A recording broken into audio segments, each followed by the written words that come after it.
PIS/PASEP e FGTS, portanto, recursos dos trabalhadores brasileiros subtraídos para uma transferência a grupos econômicos nacionais, privilegiados pelos ocupantes da presidência da República nos últimos anos, e a países ideologicamente próximos dos governantes brasileiros.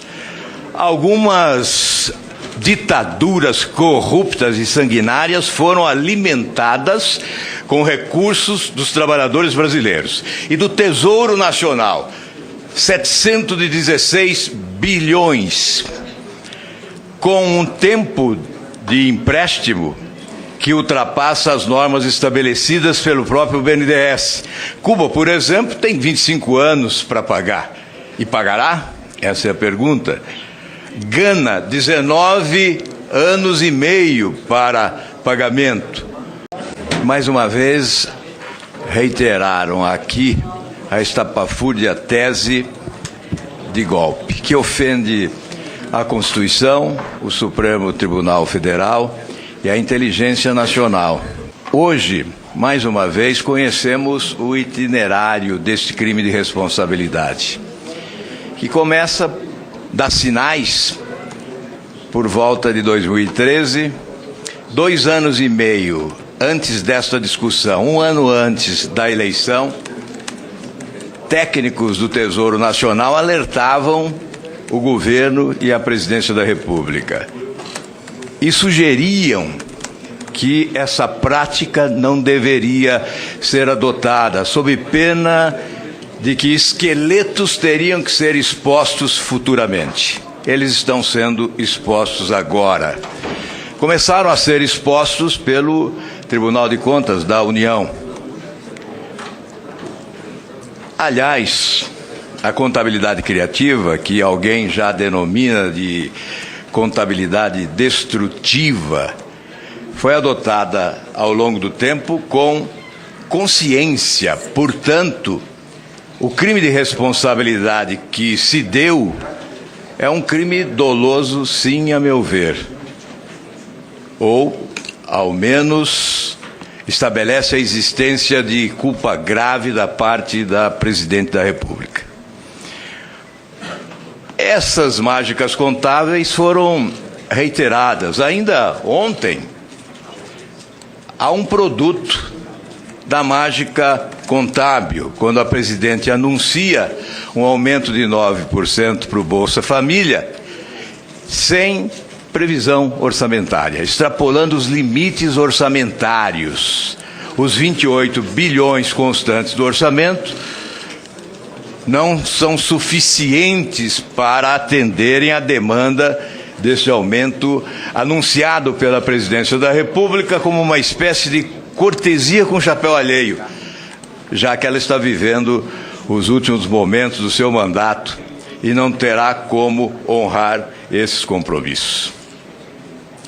Aliás, mágica contábil gravíssima é essa que se deu com a transferência de cerca de 716 bilhões de reais ao BNDES, sendo que mais de 400 bilhões tendo origem no FAT, aliás, 200 e poucos bilhões com origem no FAT, PIS/PASEP e FGTS, portanto, recursos dos trabalhadores brasileiros subtraídos para uma transferência a grupos econômicos nacionais, privilegiados pelos ocupantes da presidência da República nos últimos anos, e a países ideologicamente próximos dos governantes brasileiros.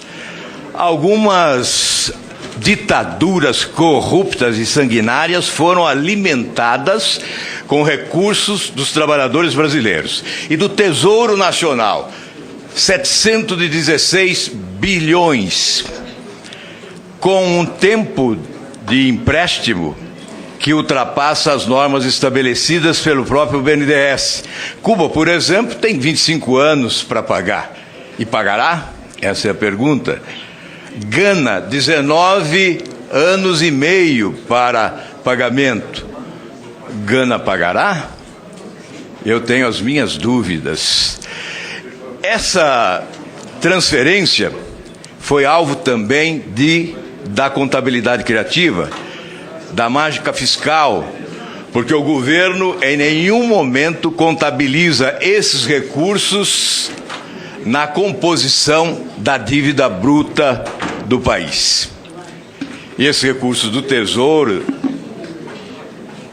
repassados ao BNDES, foram recursos transferidos a grupos econômicos nacionais, alguns falidos, e a nações estrangeiras, como se não faltassem recursos entre nós, como se os trabalhadores brasileiros não necessitassem desses recursos. Eu considero isso gravíssimo, produto da contabilidade criativa que se tornou contabilidade destrutiva, já que os interesses nacionais foram alvejados. Eu faço algumas perguntas, especialmente ao Procurador de Contas, já que o Tribunal de Contas é que alicerça tecnicamente essa proposta de crime de responsabilidade que estamos aqui enfrentando.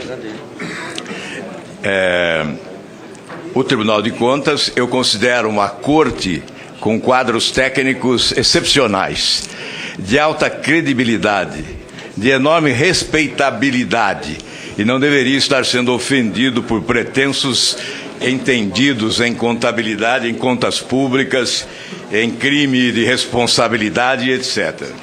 Eu indago, para algumas pessoas, as irregularidades que fundamentam essa denúncia, as pedaladas e os decretos de crédito suplementar, essa fraude dos decretos, são meras questões contábeis. E eu pergunto, é isso mesmo? Qual a gravidade jurídica dessas condutas? Qual é o impacto que elas têm sobre a economia, os direitos sociais, a vida real dos brasileiros? A repetição em 2015 de fatos indicados pelo TCU como possíveis irregularidades no processo das pedaladas e na apreciação das contas do governo constitui uma condição de agravamento da conduta da Presidente da República. A realização de operações de crédito irregulares junto à Caixa, ao Banco do Brasil e ao BNDES na casa dos bilhões de reais, 1 bilhão, 2 bilhões, 6 bilhões, por um longo período de tempo, beneficiou de alguma forma diretamente a Presidente da República, especialmente no pleito eleitoral de 2014? Se a emissão dos decretos de abertura de crédito suplementar por si só não tem o condão de impactar o resultado fiscal, qual a gravidade dessa conduta? Porque ela deveria ensejar o impeachment da Presidente da República? Se a Presidente da República utilizou as pedaladas fiscais e a gestão orçamentária e financeira da União em benefício próprio no último ano do seu mandato e com propósitos eleitorais, devemos entender que a Constituição impede sua responsabilização durante o novo mandato?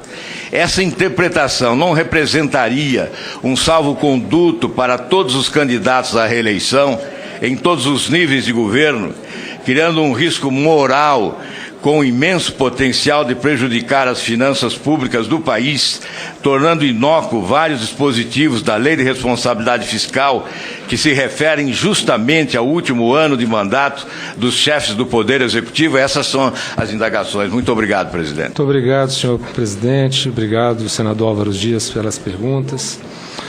Evidentemente, não são meras questões contábeis. Se fossem meras questões contábeis, não constariam de normas constitucionais, não constariam de uma lei complementar de responsabilidade fiscal, não constariam de uma lei de crimes de responsabilidade da Presidente da República.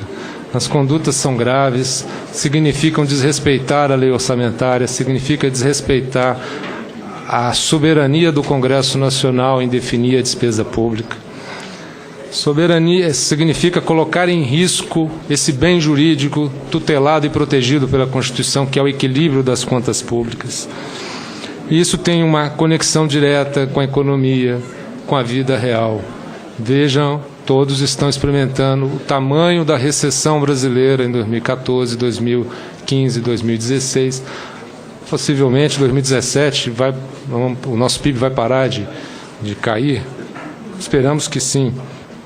Mas é evidente, há uma conexão com a vida real, com as pessoas perdendo emprego, com empresas fechando portas, com projetos sendo adiados, com todo um ciclo de desenvolvimento abortado por conta de uma política que se mostrou desastrosa para a economia nacional.